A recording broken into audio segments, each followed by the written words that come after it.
Guys, एक नए topic के साथ मैं दुबे सर आपके सामने। This topic is related to class 9th structure of atom. So in the last topic जो मैंने आपको वीडियो अपलोड किया था, that was according to Rutherford model. यहाँ तक हम लोग पिछले टॉपिक्स में पढ़ चुके हैं। सो अगर हम थोड़ा सा बैक जाते हैं तो हम पाएंगे कि रदरफोर्ड मॉडल के अंदर दो चीजें बहुत क्लियर हुई। उसके एक्सपेरिमेंट से जो कंक्लूसिव निकल के आया बात, वो ये था कि किसी भी एटम के अंदर in the centre of the atom there is a positively charge nucleus, और इस पॉजिटिवली चार्ज न्यूक्लियस के अराउंड चारों तरफ इलेक्ट्रॉन्स होते हैं। So the Rutherford model was related to the discovery of nucleus. जो डिस्कवरी ऑफ न्यूक्लियस है वो हमें रदरफोर्ड मॉडल से पता चलती है।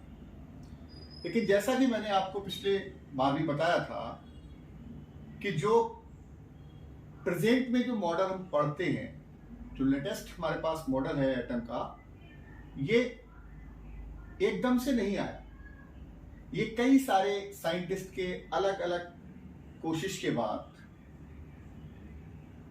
सबने अपनी अपनी ओपिनियंस दी और उसमें कुछ ना कुछ रेक्टिफाई किया पिछले वाले मॉडल से, और उसके रिजल्ट में हमारे पास जो मॉडल है वो मिलता है।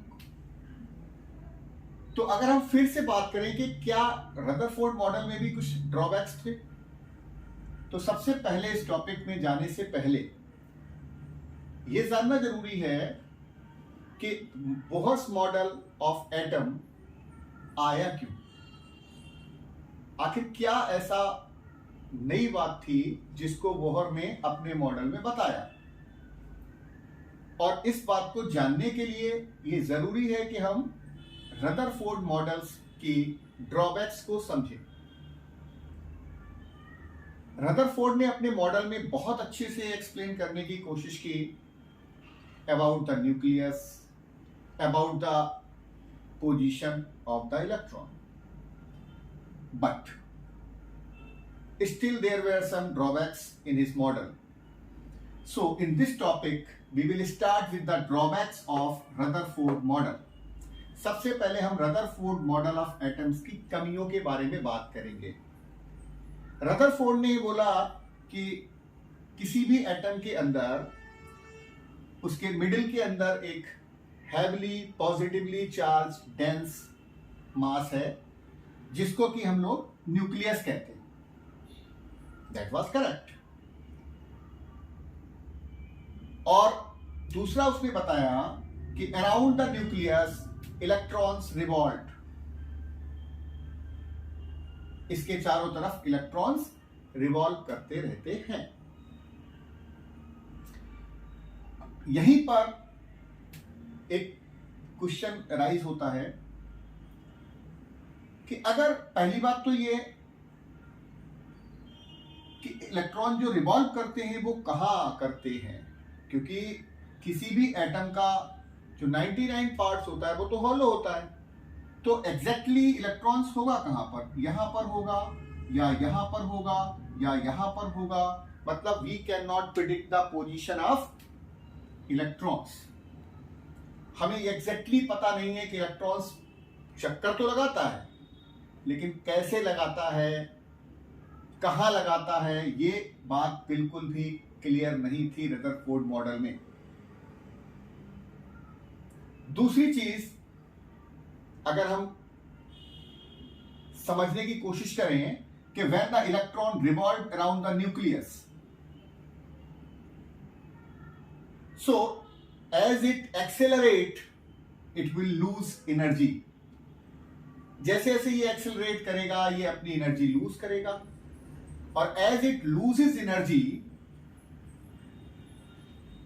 Eight a stage it will collapse with the nucleus. ये थ्योरी कि अगर कोई इलेक्ट्रॉन चारों तरफ चक्कर लगा रहा है तो चक्कर लगाने में ये एक्सेलरेट करेगा और एक्सेलरेट करते समय ये अपनी एनर्जी को लूज करेगा, और अगर एनर्जी लूज करेगा तो ये कोलैप्स कर जाएगा कहां पर, न्यूक्लियस के अंदर। अगर कोलैप्स कर जाएगा तो फिर एक बहुत बड़ा क्वेश्चन राइज करेगा कि why and how atoms is stable. So simply we can say the major drawbacks of Rutherford model was that he could not explain the stability of an atom. वो stability of atoms को define नहीं कर पाया, कोई conclusive evidence नहीं दे पाया कि कोई भी एटम स्टेबल कैसे होता है, क्योंकि अगर इलेक्ट्रॉन्स जाके बार बार कोलैप्स करेंगे तो फिर स्टेबिलिटी खत्म हो जाती है, और ये एक बहुत बड़ी प्रॉब्लम्स थी। इसी प्रॉब्लम्स को शॉर्ट आउट करने के लिए फर्दर नील्स बोहर ने अपना एक मॉडल प्रपोज किया। सो बेसिकली जब हम पाते हैं नील्स बोहर मॉडल की बात करते हैं तो हम देखते हैं कि नील्स बोहर में कुछ भी नया फाइंडिंग नहीं थी उसकी। नील्स बोहर की findings was only the rectification of the previous model। पुराने मॉडल्स को रेक्टिफाई करके उसने एक नया मॉडल प्रपोज किया जिसको हम लोग Niels Bohr model of atom के नाम से जानते हैं। उसने उसी टॉपिक्स को एक्सप्लेन किया जो कि प्रीवियस मॉडल्स में दिखाए गए थे। अगर हम सीक्वेंस वाइज जाएं तो सबसे पहले थॉमसन मॉडल में, जहां पर यह बताया गया कि एटम एक स्फीयर है पॉजिटिव चार्ज का जिसके अंदर इलेक्ट्रॉन्स एम्बेडेड है। तो थॉमसन मॉडल की बात करें, उसने अपने मॉडल्स के अंदर न्यूक्लियस की बात नहीं की। उसके आगे जाते हैं रदरफोर्ड मॉडल में, उसने न्यूक्लियस की फाइंडिंग दी। उसने बताया कि किसी भी एटम्स के अंदर सेंटर में न्यूक्लियस होता है और इलेक्ट्रॉन उसके चारों तरफ होते हैं, लेकिन ये नहीं बताया कि इलेक्ट्रॉन कैसे रिवॉल्व करते हैं, कहां पर होते हैं, और वो कोलैप्स करते हैं तो फिर स्टेबल क्यों कैसे है। अब इन सब प्रॉब्लम्स को शॉर्ट आउट करने के लिए नील्स बोहर ने बहुत काम किया, और नील्स बोहर को बहुत ही इंपॉर्टेंस दी जाती है, क्योंकि अगर नील्स बोहर ये सारे मॉडल भी बहुत इंपॉर्टेंट थे, क्योंकि इन्होंने एक डायरेक्शन प्रोवाइड की मॉडर्न केमिस्ट्री को। अगर इन्होंने ये काम नहीं किया होता, रदरफोर्ड ने ऐसा नहीं बताया होता कि न्यूक्लियस होता है, तो शायद आज हम जहां पर बात कर रहे हैं केमिस्ट्री की, उस बात को हम नहीं कह पाते। लेकिन फिर भी प्रॉब्लम्स थी, और साइंस का नेचर ही होता है, ग्रेजुअल चेंज होते रहते हैं। जो आज है वो कल नहीं होगा, जो कल होगा वो परसों नहीं होगा, और इस चीज को हमें एक्सेप्ट भी करना होता है, क्योंकि यही नेचर है। This is the beauty of science, कि हमें नई नई चीजों के साथ में तैयार रहना होता है। हमें पुरानी बात को भी साथ में लेके चलना होता है, लेकिन जो नई चीज आती है, एक्सेप्शंस पहले शुरुआत में हमें नजर आते हैं, वही बाद में जाके लॉ बन जाते हैं।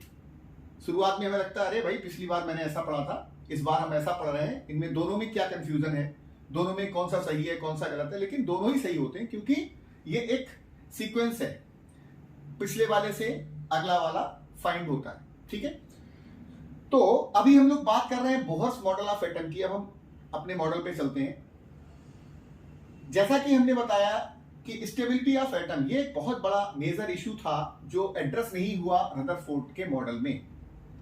इस मेजर इशू को एड्रेस करने के लिए नील्स बोहर ने अपना एक मॉडल प्रपोज किया। सबसे पहले उसने बताया कि किसी भी एटम के अंदर जो इलेक्ट्रॉन्स रिवॉल्व करते हैं किसी एटम के अंदर, वो पॉजिटिवली चार्ज न्यूक्लियस के अराउंड करते हैं, but how, in a fixed circular path.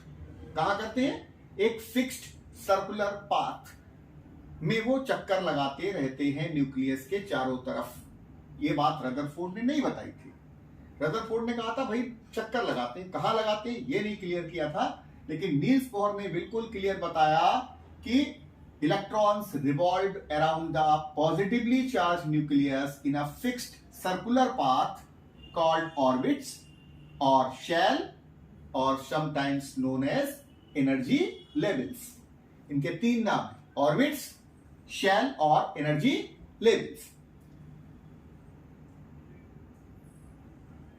Now, the second point is each orbit is associated with fixed energy.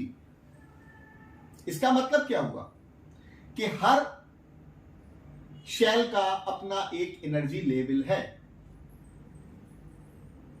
जिसको हम लोग डिस्क्रीट एनर्जी लेवल्स बोलते हैं. डिस्क्रीट का मतलब भी समझ लीजिए, जिसकी एनर्जी फिक्स होती है वो डिस्क्रीट है.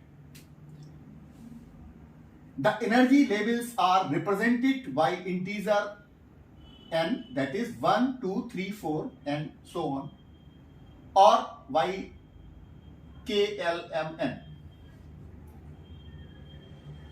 इन एनर्जी लेवल्स को हम रिप्रेजेंट करते हैं 1, 2, 3, 4 इस तरीके से, लेवल 1, लेवल 2, लेवल 3, लेवल 4 और शेल के एल एम एन. सबका अपना एनर्जी लेवल फिक्स है. 1 का एनर्जी लेवल होगा, 2 का एनर्जी लेवल होगा, 3 का एनर्जी लेवल होगा, 4 का एनर्जी लेवल होगा. मतलब सारे शेल्स अपनी अपनी एनर्जी लेवल को मेंटेन करते हैं. Next point is in a discrete energy level electron does not radiate energy. That is very important thing कि जब तक कोई इलेक्ट्रॉन एक पर्टिकुलर शेल के अंदर रिवॉल्व करता रहता है, तब तक वो एनर्जी लूज नहीं करता है. Suppose an electron is here in this shell, तो जब तक वो इलेक्ट्रॉन इस शेल के अंदर मूव करता रहेगा, तब तक वो उसकी एनर्जी बिल्कुल फिक्स रहेगी, वो उसी एनर्जी के साथ में रिवॉल्व करता रहेगा. जो इलेक्ट्रॉन यहां है उसकी एनर्जी लेवल अलग है, वो अपनी एनर्जी के साथ में उस एनर्जी रेंज के अंदर जब तक रहेगा तब तक वो उसी शेल के अंदर रिवॉल्व करता रहेगा. अब एनर्जी की अगर हम बात करें तो electron move from lower energy level to higher energy level. Lower energy level का मतलब क्या हुआ? That shell which is close to nucleus, वो शेल जो न्यूक्लियस के बिल्कुल पास में है, इट हैज लोअर एनर्जी. उसके बाद में नेक्स्ट सेल में जाएंगे तो एनर्जी लेवल इंक्रीज कर जाएगा. मतलब यहां से यहां जाएंगे तो एनर्जी बढ़ेगी, यहां से यहां जाएंगे तो एनर्जी बढ़ेगी, यहां से यहां जाएंगे तो भी एनर्जी इंक्रीज कर जाएगी. मतलब from K L M N the energy is increases from K to N. First shell में एनर्जी कम होती है, सेकेंड सेल में उससे ज्यादा, थर्ड सेल में उससे ज्यादा, फोर्थ सेल में उससे ज्यादा. ये एक एनर्जी सीक्वेंस प्रोवाइड है नील्स बोहर के मॉडल में. अब अगर हम आखिरी वाले पॉइंट को देखें, the electrons move from lower energy level to higher energy level. जैसा कि मैंने अभी बताया कि किसी भी शेल के अंदर इलेक्ट्रॉन की एनर्जी फिक्स होती है, या हर सेल की अपनी एनर्जी फिक्स होती है, और उसके अंदर जब तक वो इलेक्ट्रॉन रहेगा तब तक वो अगले स्टेप्स में या पिछले स्टेप शेल के अंदर नहीं जाएगा. फिर जाएगा कैसे? इस पॉइंट का मतलब क्या है कि electron move from lower energy level to energy.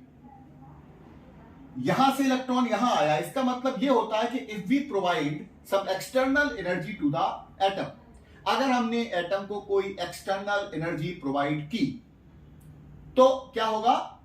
पूरे एटम की एनर्जी बढ़ेगी और उसके साथ में हर शेल का एनर्जी लेवल इंक्रीज करेगा. इलेक्ट्रॉन्स की एनर्जी हमने प्रोवाइड की और इलेक्ट्रॉन की जब एनर्जी बढ़ेगी तो अगले वाली शेल में जंप कर जाएगा.